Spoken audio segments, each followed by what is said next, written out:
Good morning all, and welcome to the 2019 Rolex Sydney Hobart Yacht Race media launch, celebrating the historic 75th staging of the world-famous Blue Water Classic.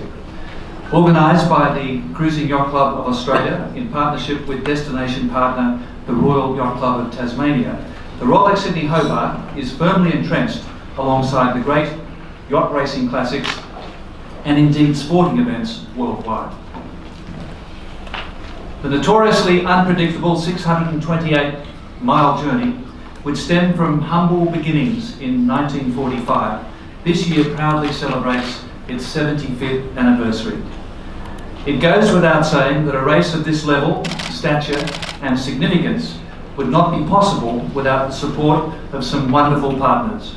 And in Rolex, we have one who has been with the event since 2002, with 2019 marking its 18th year of partnership.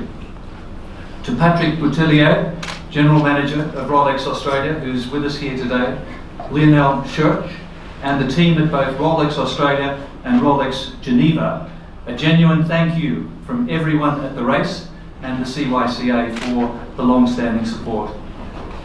Today we launch the 75th Rolex Sydney Hobart Yacht Race to you, the media, and provide an opportunity for journalists to ask some of the key competitors questions in the lead up to this historic occasion. So ladies and gentlemen, please now cast your eyes to the screen to further appreciate what makes the Rolex Sydney Hobart Yacht Race so special. The Rolex Sydney Hobart Yacht Race is renowned as one of the world's toughest ocean racing contests. In 2019, the race celebrates a significant anniversary, its 75th edition. The start in Sydney Harbour is one of sailing's most spectacular and a foretaste of the adventure ahead.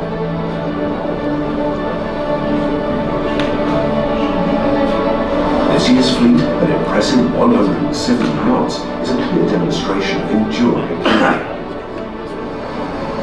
Organised jointly by the Cruising Yacht Club of Australia and the Royal Yacht Club of Tasmania, the challenging 628 nautical mile course has provided a supreme test of sailing skill since 1945.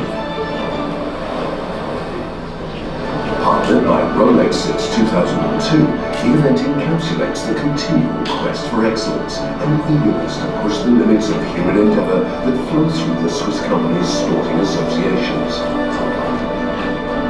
Nine honours will be fiercely contested as always, with reigning champion Wild Oats 11 and race record holder Comanche among the favourites.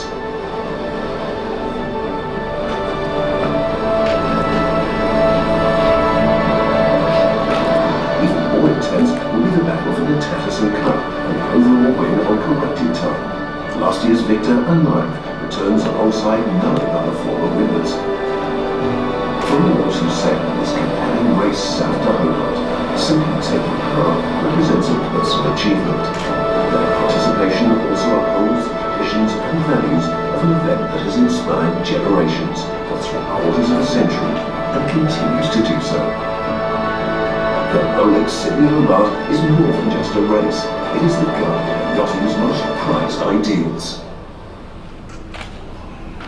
So ladies and gentlemen, I'd now like to introduce the Commodore of the Cruising Yacht Club of Australia, Paul Billingham, to extend a club welcome and also acknowledge the significance of this year's race. Paul.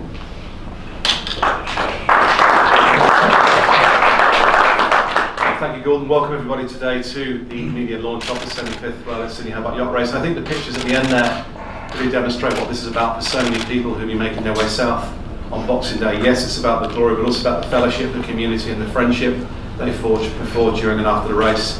And that really is what we're celebrating this year in the 75th year. It's all about recognising the stories of the past, but also the future and the innovation that's behind a lot of these racing boats. It's great to have Bill, Jim, Sean and Ian here with us today to talk about their own particular campaigns, and I think the diversity in their boats and their interest in their background really does represent the fleet. Another way that we've recognised it in our 75th year is to actually record the history of, we've asked and worked with Rob Mundell to publish a definitive 75-year history of the race. which we're proudly sort of releasing next week. It's going to be something which will be a fantastic memento and really just tell those stories about what the race is all about. As Gordon mentioned, this is a team effort. We have been working with the Royal Yacht Club of Tasmania since the first race in 1945. And that partnership is one which is enduring, it's consistent, it's one that actually makes this race work. And it's a fairly unique situation that two amateur clubs can run a global sporting event like this.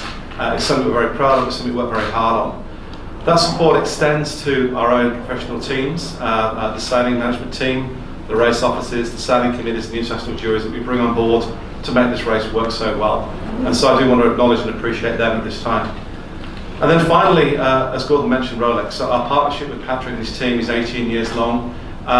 People often give the flippant comment, oh, without our sponsors we can't run this race, but genuinely, without the support of a fantastic sponsor like Rolex, this race would not happen the way it does. We also have a variety of other sponsors on board. We have Winning Appliances joining us this year. We're very grateful for the support they give us year in, year out. But that's all from me. I do welcome you and thank you for your interest, your continued interest in this race. 75 years is a fantastic milestone. This is the biggest fleet we've had since the 50th race. And if we call this the modern era, it's incredibly unexpected to have at the moment 164 boats likely to turn up on Boxing Day for the start. So thank you for your coverage, thank you for your support, and we're looking forward to a wonderful race. Thank you, Commodore. Well, it's now time to introduce our panel for today's media conference, and from right to left, as you see them, a familiar face, Jim Cooney, co-owner with his wife Samantha Grant of the Super Maxi and race record holder Comanche.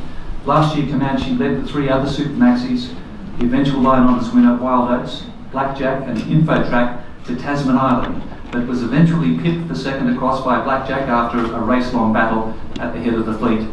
As LDV Comanche in 2017, she took Lion Honours and the race record in the time of just over 1 day, 9 hours, only a week after being purchased by Jim and wife Samantha. Comanche took Lion Honours and the famous Barn Door Trophy in this year's Transpac race from Los Angeles to Hawaii after breaking the Flinders Islet, Newcastle, Bass Island and Bird Island race records in 2018. And Jim will race alongside his wife Samantha, their son James, a daughter Julia, and many familiar faces from the past 3 years, including legendary navigator Stan Hunting. Next, not so well-known face at the Cruising Yacht Club, but a very special Australian, Bill Barry Cotter, the owner of Capwincher. Bill is one of Australia's best-known boating businessmen, having started, grown and sold such iconic brands as Mariner and Riviera, and is currently the principal of esteemed Maritimo luxury motor yachts. He purchased the veteran Capwincher 2 years ago and has since fastidiously restored her to original condition. She is out in the pond at the moment, and you must take the opportunity to inspect this beautiful showpiece. She was built in 1904 in the Watney Brewery in London. The 32-foot ketch is the oldest yacht to have raced to Hobart. She was sailed to Australia 68 years ago by three mates, and they competed in the 1951 Sydney Hobart, but went missing in a gale. Bill's going to tell us more about this, before arriving in Hobart via the Dunalley Canal, and they received a rapturous reception. As an official retirement, I might say. Next, Sean Langman, owner of Naval Group. Sean is the managing director of Noakes Group. Noakes are the naming rights partner for the Noakes Sydney Gold Coast Yacht Race, and Sean is one of Australia's most versatile and celebrated offshore sailors. His 70-footer Naval Group will again carry the flags of Australia and France, with the emphasis being on collaboration and teamwork between the two countries. Noakes Group tendered for services to the French-owned defence business, Naval Group, and the boat was purchased by Noakes to facilitate the contract. She finished 11th over the line and 39th overall in last year's Rolex Sydney Hobart.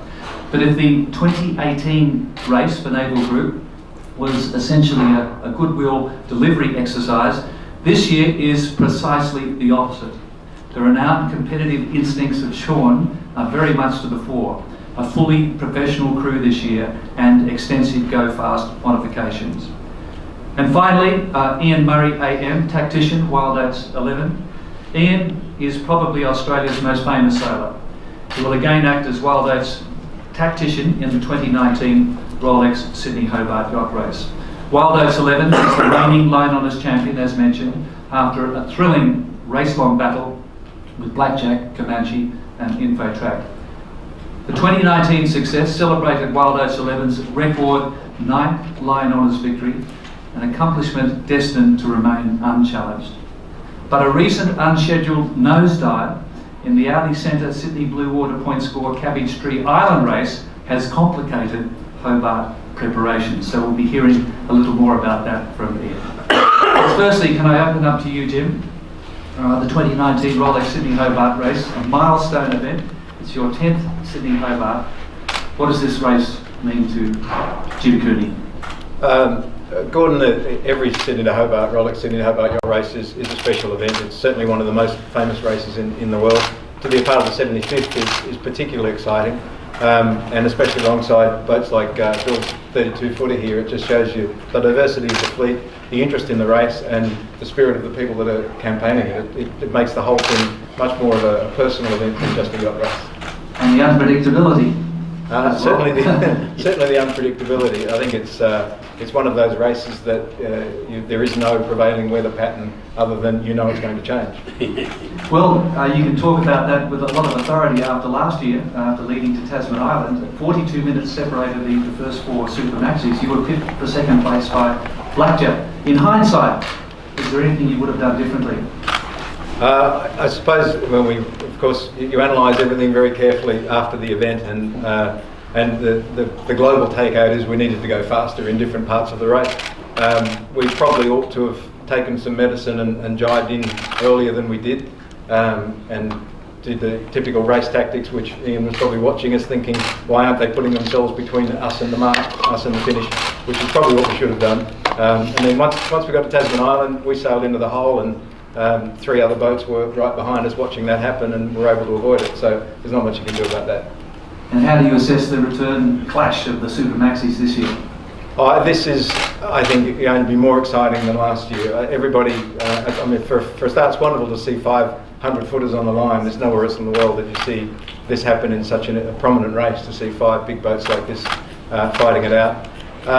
Everybody's worked a little bit on their boats over the last 12 months. I think we've probably all eked out a little extra performance here and there, which means the blanket is not going to be any bigger. We're just all perhaps improved a little bit together. So I think we're all going to finish within a very short time of each other. It's impossible to predict who's favourite, who's not. Everybody has really worked very hard in their boats, and I think it's going to be extremely tight at the front. When you set that race record, 1 day, 9 hours plus, you averaged only 20 knots. What does it mean to you holding that race record?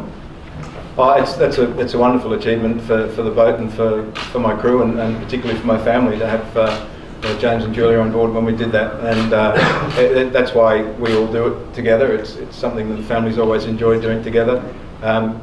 We would hope that record will stand for a while, but who knows? There are advancements in boat technology and sail technology, and it'll go one day. But I'd like to hang on to it for a couple of years. It's a very important record to have. It's a very important race, and it's an impressive achievement. Well, we've got to mention also your triumph in the Transpac race this year. Again, very much a family affair. Yes, that's right. That was. It's a different style of race, the Transpac. It's much longer than the Hobart, and I suppose you could say that the weather is a little more predictable than it is for the Hobart race. But it was. It's a different strategy for the Transpac. You're sustaining boat speed for a long time. It's almost 2,500 miles, and the focus is on keeping the crew healthy and fit and strong throughout all of that time. It's more of a marathon than a sprint, I guess. Although if there are Volvo sailors in the room, they'll probably argue with me that it's still just a sprint. But it's a different style of race. But very exciting to have won that. It's a very pleasant race, and Waikiki is a lovely place to finish, that's for sure. Nothing wrong with Hobart, but Waikiki's a little bit warmer. Yeah. We will have the opportunity. Sorry, you were gentlemen saying very interesting things. We just need to move the mics forward a bit so that we can actually capture the very interesting things properly with our audio. Okay, so a little closer, projecting a little closer to we might just test that again. Everybody, and Jim, we might move yours a bit over that way. Can we just get a couple of tests? Jim, if you just want to say how's that? Picking that up any better? Somebody wave at me. Still Not getting it? 1, 2, 3, 4. We okay? All good? Thank you, Gemma. Bill, if you could move yours just towards you a little bit. A little bit closer. Another 15 centimetres. Well, can I ask you, Bill Barry Cotter, the 2019 Rolex Sydney Hobart, you first competed in the mid-70s. What does it mean to you to be here in this milestone? This is a very important one because it is the 75th, and yeah, there's quite a few older boats in it, so that was a real interest for me. I did one, I can't remember exactly when it was, 74, 75, in a Swanson 42 of all things, and a guy got hurt and we pulled out. And the following year I did it in a 3/4 tonner, and by the time we got to Hobart I swore I'd never go back there in a little boat. But here we are. Well, it's a long time between drinks, 43 years. It is actually, but yeah, done a lot of work. Yeah. And Kendall will be skippering, your brother Kendall will be skippering the boat, this year. and we'll go from there. Yeah. Well, let's talk about this fairy tale of your boat. It was built in 1904. It's the oldest boat ever to compete in the Hobart race. And she did the 1951 Sydney Hobart with a previous owner. 3 mates sailed out from England. So tell us about this wonderful adventure. They sailed the boat out here, I think, in 190 something days, and with an old cable log and a sextant, and got to Sydney, cleaned the boat up, entered it in the Hobart race, got blown out to sea near Tasman Island somewhere, and they had to start the motor, motored in, saw some lights, and thought, all right, we'll have New Year's Eve in there. So they were Triabunna. Yeah, Triabunna, and partied on. And when they finished the party, they finished in Constitution Dock, but were disqualified. So I believe they trawled their fishing lines the whole way and didn't catch one fish. And Eddie Mossop was a fisherman, and they trolled the whole way and never caught a fish. You're going to troll this year? That surely makes the Guinness Book of Records, that one. Yeah, exactly, yeah. So then your father got involved and purchased the boat. Yeah, my father bought the boat with 2 other friends in 1960. And we sailed around in it for a few years, and then it's basically disappeared, and I started advertising for it 10 or 12 years ago and got nothing, and then suddenly somebody rang me up and said it was on country, so I went down and got the boat, which was in a very bad state. It was down in Newcastle? It was in Hexham. So we took it back, and I was hoping to have it finished for the last Hobart race in 18, but it was nowhere near ready. So then I realised then it was the 75th, so I thought we've really got to push hard and get it here for that. And it's become a dream for you? Will you Yes, be competing very much yourself? so. Yeah. Are you going to be competing? Because I know you No, had some I heart was, but I had a heart attack a couple of months or 3 months ago, so I'm on a whole heap of drugs, so I'm not going to do that. So they're going to see if they can find somebody else's movable ballast. It's an amazing boat. It originally, I believe, was a centreboard. It was a centreboarder, and we'd looked at what to do with the boat, whether we'd put it back as a centreboarder, but it would have been really hard to comply with the rules today if it was. We didn't do it. We put actually a modern keel on it and rudder, and went from there. And just briefly, your professional career as a boat builder has been quite amazing. You've been a pioneer and an iconic Australian businessman. Just in a nutshell, how's that gone for you? It's been a great career. I'd started a couple of boat companies and moved them on, and then retired, and I lasted 3 weeks retired, and my wife said, go and do something, so I started again, and here we are, so yeah. Thank you very much, Bill. Thank you. Now to Sean and the Rolex Sydney Hobart for you. This is your 29th race, Sean. Can you put in a nutshell what this race means to you, the mystique, the adventure of the Rolex Sydney Hobart? Well, I think, Gordon, the main thing is that I stare outside when I get the opportunity to sit up here in the club, and I think, my family lived out the front here, and I was born on a boat out the front of this club, and for all the years I used to go and watch the race start.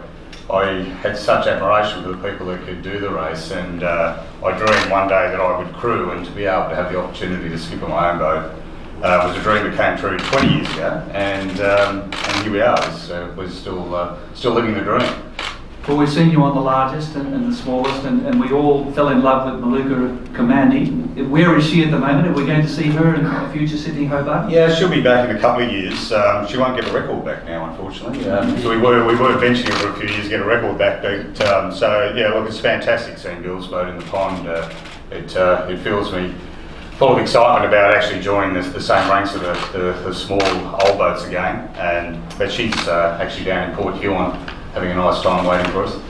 Well, you've come so close to overall wins and handicap wins and line honours victories. Is this your year? Look, we're looking at this year as an opportunity for the Tattersalls. It's a terrific race in that, as Jim pointed out, it has got a lot of variables. It gives a lot of opportunities. So we've looked at remodeling Naval Group this year. We bought the boat last year to facilitate the collaboration between France and Australia to build our future submarine program. Pretty much stayed out of the limelight because we're facilitating that contract, and Naval Group were going through all the nuances of signing a very long contract with the Australian government. So we had 20 crew that were made up of Naval Group France and Naval Group Australia, and successfully competed in the race. My competitive instincts have taken over somewhat, and this year we decided to remode the boat and look at what they do in the defence industry, which is really a collaboration between several Australian boat building organisations, which has come together really well. Owning a business in the marine industry and then working with what you could be seen as your competitors has been an interesting association. So the boat's actually up in Newcastle at the moment. I'm going up this evening to pick it up from a yard that we built up there some years ago that the management team up there bought out from Noakes. So they've been doing a refit on the hull. McConaughey Boats have been doing the bowsprit. Williamson Engineering and JBC Yacht Engineering have been doing a lot of the engineering as well. So it's been a collaborative effort. It sounds like an Airbus. It's a bit of an Airbus approach, taking a leaf out of the French book. And it's something that I have been learning by working with companies such as Naval Group, that collaboration between good companies that can be seen as competitors actually works very well and result works well. And did the Noakes Gold Coast race, what part is that going to play in your assault on this year's Sydney Hobart? So we requested the opportunity by Naval Group to actually sail the boat with a very small crew just to test the waters. We still had 3 serving members of the Royal Australian Navy, Rear Admiral mate of mine, and a few sub-lieutenants who came out with us. And we believe from the remodeling of the boat, by having a very small crew, was beneficial. So the refit now has meant a few keel modifications, but moreover we're sailing with a professional crew of 10 plus 2 personnel from Naval Group, so 12 in total, which is quite a small number for a yacht of 70 feet in length. So we've fitted water ballast to the boat, and we believe that now we've remoded the boat, that in different conditions we'll get the most out of the hull. And can we expect to see you in the Grinders Coffee Solars Big Boat Challenge on December 10? Certainly, that'll be our first hit out, just to see if our modifications have worked well, and hopefully we're not heading back to the schedule. Well, Ian, great to have you on board, and I don't know where to start with you. Multiple world skip champion, the current world Etchell champion, America's Cup legend, America's Cup regatta director, Grand Prix sailing director. It just keeps going on, the performance director of the Australian Olympic sailing team, but you still find time for this great race. Why?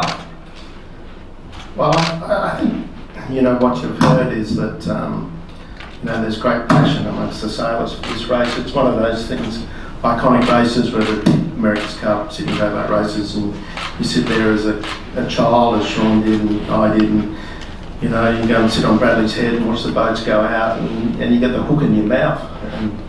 And I guess the hook in the mouth of a sailor has been a very contagious disease for many of us, we end up consumed in the marine racing environment, and we just keep coming back. You go back to 1977. My first event. English boat knockout, upside down, broken sails, seasick, broken fuel tanks. Peter Shipway was reminding you of that today. He reminds me every time he sees me. You think you get to Hobart, like you're out in the middle of Bass Strait, it's like, I'm going to die, get me off this thing. And you get to Hobart, and an hour into Hobart, it's wonderful. Here we go again. Well, you have a wonderful bond with Rico, Mark Richards. It obviously goes back a long way. You've had some very extreme highs, but also some lows with Wild Oats 11. Is that the strength of your partnership with Rico? Well, I guess, there's Rico and myself, the Oakley family, boats. Myself and the Oakleys go back to the Oakley children, Sandy, Ian and Roz, sailing in flying ants together on Middle Harbour in 1968, so it's been a fairly enduring relationship. And Rico, he joined the crew, he got involved in the America's Cup as a young upcomer from Water, and sort of came into the group that campaigned through the America's Cups and World Match Racing Circuit and moved on, and we built Bob some boats down at Palm Beach, and Rico was involved, and it's just gone on from there. And it's really within the Oakleys, it's been like a family, and Rico and I are not part of the family, but we're close. And so it's been a very supportive relationship, I think, in many directions. That sort of has been a strong bond, between, not only Rico and I and the Oakley family, but really the whole crew of the whole boat. And a near disaster in the recent Cabbage Tree Island race. For those who aren't aware, could you take us through what happened? Yeah, so the Cabbage Tree Island race was a few weeks ago. Fairly strong southwesterly wind. We were out off Terrigal, full main, reaching jib on the strut to leeward, and a silent jib inside that. We were, it was our trial race for the qualifying race for the Sydney to Hobart. We were reaching along at 140 degrees true, doing 32 knots. Ploughed into a little bit of a wave, not too bad. The sea state was generally pretty flat, and then all of a sudden there was awful noises coming from the boat, and then a horrible situation where something's wrong, but it's not immediately evident, other than the rigs flapping around up there and clearly not stayed the way it was. So a few seconds of sort of deep thoughts as to what's actually happened. And the last time for me, we had those sort of noises. The boat actually broke in half and we sank within 2 minutes. So they eventually flashed back on you, but it was quickly identified that the mast had dropped, and the mast had failed below deck and was now bearing on the deck, and the deck then went on to fail, and then that broke the rigging, and all of a sudden we're in a pretty diabolical situation. Quite a lot of wind out off Terrigal. So some miraculous way we managed to get the sails down and sail for another 40 miles to Newcastle on port tack and keep the rig hanging out of the boat, so that we had enough good parts left to save the day, really. And the good parts and the bad parts are now scattered around the world, aren't they? Yeah, so the rigging, the port side of the rigging's in Valencia being repaired and retested and re-prepared. The starboard side was trashed and it's been made in Sri Lanka. The new deck has been built for the boat, or partial deck at McConaughey's at Gosford, and it's been installed at Woolwich Dock, and the new lower mast section arrived yesterday, and we'll be getting trial fitted up to the mast. So a lot of moving parts all around the world, but you know, there's a there's a great support mechanism behind the boat, and great supply system of all the parts that have just dropped everything to respond. The Grinders Coffee Solace Big Boat Challenge, December 10 here on the harbour. We love that annual event. Can you make it? Oh, we're trying. Look, the piece of paper says we can get it, but there's still a lot of parts got to arrive, and a lot of bits and pieces got to be fitted together and stuff. But that's our, we're trying to get there. Well, there are some incredible stories that have come out of the conference this morning. I'm now going to throw it open to you, ladies and gentlemen of the media, for any questions you might have for our distinguished panel. So please raise your hand. Jim, last year you tried to convince your wife to go to Hobart. She didn't, but you put her on board this year? I did convince her DD last year. She was there on board. Was she? Yeah, so so she's promised that she's backing up again. And what about one of your sons, the other one's still in the Melbourne? That's right. James will be doing this will be his fourth Hobart with me, and Julia, my daughter. Douglas is not yet 18, so he's in the wings next year for him.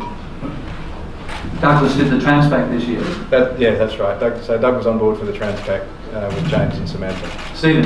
Thank you. Sean, speaking of sons, you were really proud to have your son with you a couple of years back. Will he be with you this year? Yeah, Pete's joining us again this year, so this will be his 7th race. So I think he's going to catch up to me pretty quickly. Actually, he loves the race. Ever since he was a toddler, he's always met us in Hobart until he got the opportunity to skip at Maluka when he turned 18. So no, Pete's definitely returning this year. Will he do what he's told? Because he won't be this year. He tells me these days in no uncertain terms. Jim, obviously you're sitting here hearing Ian's story and how the boat's sort of going. I mean, what's your reaction to that, and how are you sort of feeling hearing what's going on in the Wild Oats camp? I've got every confidence in the Wild Oats team. As Ian said, they've been in the marine industry, and the family has been associated with the boat and with the sailing game for such a long time that everybody's rallying around Oats, and I'm very happy to see that. We're delighted to see Oats back on the line because I guess not surprising, we all loved Wild Oats too until about 2 years ago when I bought Comanche. It doesn't fill you with a little bit of silent confidence in the back of your mind? Looking at last year, you can't ever be confident about this race. It's challenging every mile of the race, all the way from here to particularly the last 10 miles. And we all know that Comanche likes a bit more breeze than the Derwent generally offers. So our goal is to be as far ahead as possible when we get to the Derwent, because there's another race that begins once you get to the Iron Pot. Sean, hi, how are you? If you can look back at this race, and I spoke to Roger Batten about this last year, do you feel that the weather conditions are changing, and how does that affect your approach to the race? Must be having the same conversations I've been having with Roger. When about 12 months ago we delivered our trimaran up to the Philippines and sailed through 2 typhoons, and I said to Roger at the time, I think we've got to relook at the global modelling because nothing seems to line up anymore, and that, which is incredibly difficult for the weather routers, because there are a lot of variables now. So hence, we don't have anyone TP52 sitting in this panel this year, but generally we've been looking at the TP52s as the boats that are the best all-round performers for a race such as the Hobart race. So there is more opportunity now because the weather's a lot different. So certainly that's been our thinking to the approach to this race. We've got both ends of the spectrum of the super maxis on both ends of the table here that both got their strengths and weaknesses. So in our area, to attempt to win the Tattersalls, we're trying to take all those vagaries out by having something with variable displacement that does something a bit different. So I think you need to look at the weather holistically, but you also need to be able to remode your boat for the conditions. So 2015 was a bit of a head-hard as we remember. Do you think we're overdue for a bit of a hard blow? Look, for our perspective, we're preparing for that, but I think anyone that's serious about the race prepares for bad conditions. It's interesting. I had a quick look at Bill's boat, and the ethos of of her is the same as what we always did with Maluka. You're out there longer, so you need to be more prepared for worse conditions, and take your watch off. It's the best thing on a small boat. Just don't worry about when you're going to get there. I love the story about stopping off and going to the pub and then getting disqualified. That's fantastic. So it's really it's really a case of you can't over prepare, but you don't want to be too heavy. So that's where we're at. So each person weighs 250 kilos. It doesn't matter whether they're that size or the other say this. That's how you do the equation. Hence the reason why we're saying less. Would you say it's even more of a lottery now, given the last 3 or 4 years? Anything really?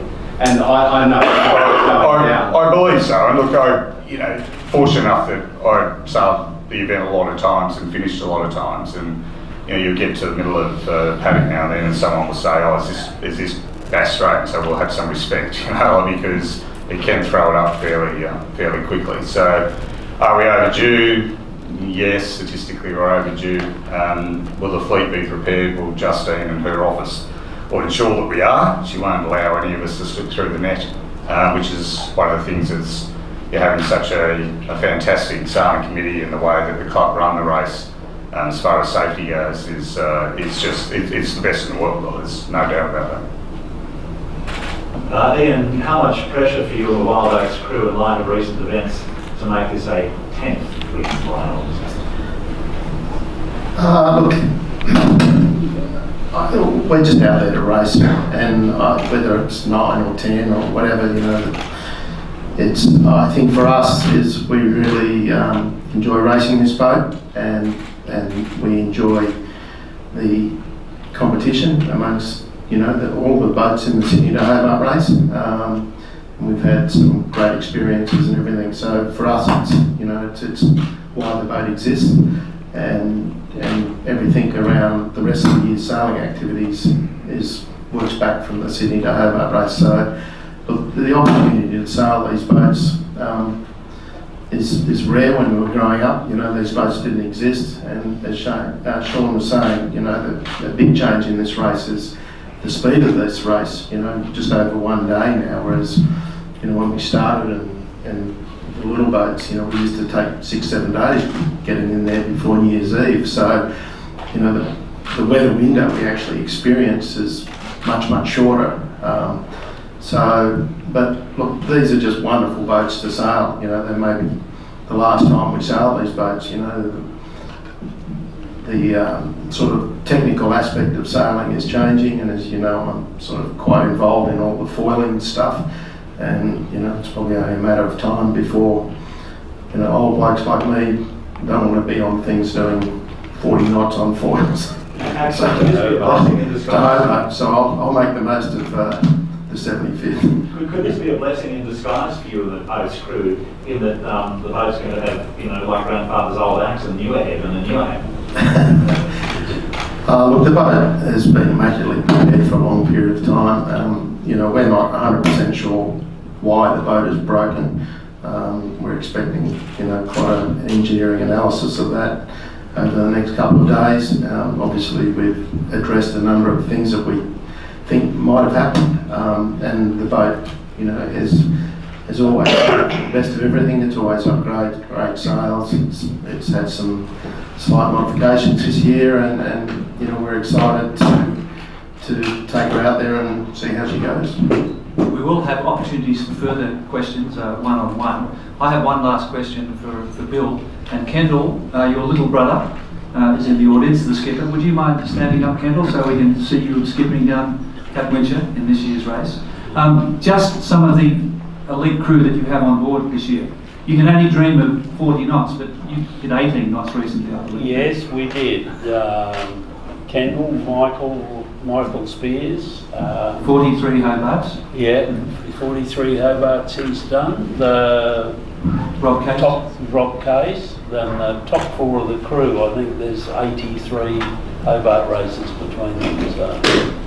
And Olympic sailor Scott Kaufman. That's right, yes. Scotty as well, so it's a pretty hot crew. Yes, I went to school with Scotty, and so did Rob Mundell. Yeah. Narrabeen Boys High School. Yeah, yeah. That's Woodstock High School. Narrabeen Boys Home. You've done very well for a wayward boy. Ladies and gentlemen, there are a number of significant events in the lead up to the 2019 Rolex Sydney Hobart. The media are invited to cover these events, including the Sydney Hobart Classic Yachts Regatta. The event honours yachts, crews and individuals who've helped make the Rolex Sydney Hobart the race it is today. 31 entries open to boats built before 1976 who've competed in the Hobart, including participants from the very first race in 1945. It takes place not this weekend, the following weekend, December 7 and 8. Media opportunities will be available, and on Sunday, December 8, the race will start in the Manly area, adjacent to the first start line of the inaugural Sydney Hobart Yacht Race in 1945. And some of the distinguished competitors in this classic yacht regatta are previous overall winners: Nerida, Solvig, Anitra 5, Love and War, and Struan Marie, Peter Shipway, Struan Marie, so 5 previous winners, and 4 previous line honours winners: Margaret Rintoul, Solvig, Fidelis and Kealoha too. So that's going to be an amazing event, and as I mentioned, December 10, we have the Grinders Coffee Solars Big Boat Challenge. I'm now going to ask our 4 gentlemen, our distinguished Australians, and along with Patrick Boutelier, the General Manager of Rolex Australia, to officially take some photographs with the Tattersall Cup and the J.H. Illingworth Cup, and then we'll invite you all to move downstairs for one-on-one opportunities. So, gentlemen, and Patrick, if you wouldn't mind coming forward, and we'll get these. And, do you mind if I just do one with the big boat skipper? Yeah.